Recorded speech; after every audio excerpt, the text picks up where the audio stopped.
استقلال دولتی برای ملت تمدن‌سازی ما در مرز 200 ساله پدیده‌ای بی‌مثل و با عظمت تاریخی است که سلسله واقعه‌های سرنوشت ساز را در بر می‌گیرد. استقلال چون عضو برابر حقوق جامعه جهانی اعتراف گردید و در خریطه سیاسی دنیا با همه مخصوصیت‌های دولتداری معاصر ارزی هستی نمود. در تالار سود شهر پنجکند چاره‌بینی بخشیده به 31 سالگی استقلالیت دولتی جمهوری تاجیکستان برگزار گردید. چاره‌بینی را رئیس سود شهر پنجکند میرزا حامدزاده دلاور آغاز نموده دایر به دستاوردهای 31 سال استقلالیت دولتی جمهوری تاجیکستان یادآور شده قید نمود که چه پیشرو معظم ملت در سخنرانی‌های شان ابراز می‌دارند. استقلال دولتی زبان، مادر، وطن، فرهنگ و تمدن کهن بنیاد حلقه‌های به هم پیوسته می‌باشند که راه ما را به سوی وحدت و یگانگی و متحدی و سرجمعی ملت روشن می‌سازند.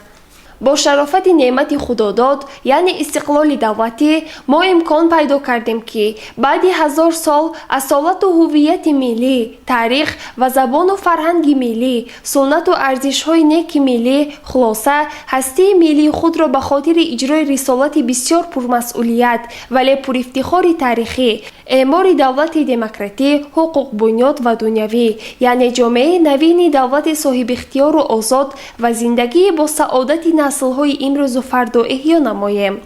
در ادامه چاره‌بینی سودیه، کاتبان سود و حمایتگر سخن گفته ابراز داشتند که دوران استقلالیت برای ما امکان واقعی فراهم آورد که راه امروز و آینده ملت و پیشرفت من بعده تاجیکستان عزیز و محبوبمان را به سوی جامعه دموکراتی، حقوق بنیاد و دنیوی انتخاب نماییم. استقلالیت برای ما رمز عالی وطن و وطنداری، بزرگترین نعمت دولتسازی و دولتداری مستقل، کار و پیکارهای پیگیرانه، سازندگی از تلاش‌های فداکارانه رسیدن به استقلالیت سیاسی، اقتصادی و فرهنگی را آموزانیده معیارهای جامعه شهروندی را تحکیم بخشد و در یک وقت حیات آزادانه هر فرد و بلندترین زینه بخت و سعادت حقیقی ملت را تامین نمود.